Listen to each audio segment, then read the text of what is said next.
Então deixa eu te contar por cima como é que funcionam os regimes previdenciários aqui do país. Basicamente, quando a Constituição de 1988 foi promulgada, foi trazida nela dois tipos de regimes previdenciários. O regime geral de previdência social, que é o regime mais amplo, é um regime único que vai abranger aqui, grosso modo falando, sem entrar nas minúcias da legislação previdenciária, os empregados da iniciativa privada, regime geral, e os diversos regimes próprios de previdência social, que também, sem adentrar nas minúcias, são aqueles regimes que vão atender aí, que vão contemplar os servidores públicos civis e militares, grosso modo aqui. E esse aqui, ele não é um único, aqui são vários, cada categoria, cada servidor vai ter o seu regime próprio, os servidores públicos civis federais vão ter o seu, os servidores públicos estaduais aqui do Rio Grande do Sul vão ter outro, de Minas Gerais vão ter outros,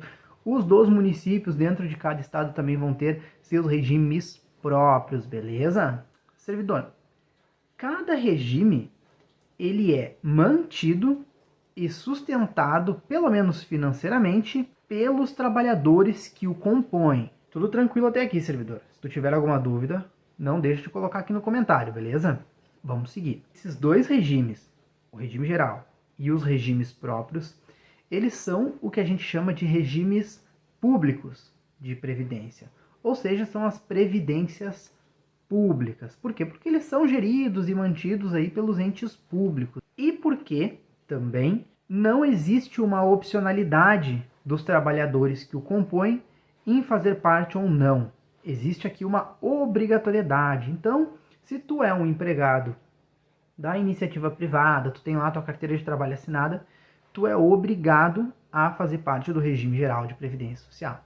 Se tu é servidor público, lá tu passou no concurso público e tomou posse, né, foi nomeado e tomou posse, também tu vai fazer parte de um regime próprio de previdência social. Tu não existe querer tu te desvincular desse regime. São regimes públicos e eles são obrigatórios. Para os meus colegas do direito aqui, eu sei que existem algumas peculiaridades na legislação trabalhista e na legislação previdenciária, mas eu não estou adentrando nas minúcias aqui de todas as especificidades aí da legislação tributária e trabalhista. Eu estou passando por cima aqui para dar realmente um viés histórico aqui e para a gente generalizar aqui para entender e levar o conhecimento para onde importa, que é o conhecimento financeiro referente ao regime de previdência complementar, o famoso RPC. O que a gente precisa entender também é que os regimes previdenciários, para eles se manterem estáveis ao longo do tempo, são necessários diversos cálculos extremamente complexos para que se possa chegar aí numa equação adequada. Muitos fatores vão influenciar nisso. Por exemplo, a proporção entre os trabalhadores ativos e os trabalhadores aposentados, a expectativa de vida, o valor realmente da contribuição, o tempo de contribuição que esses trabalhadores da ativa precisam contribuir para poder se aposentar, reajustes salariais ao longo do tempo, a própria inflação.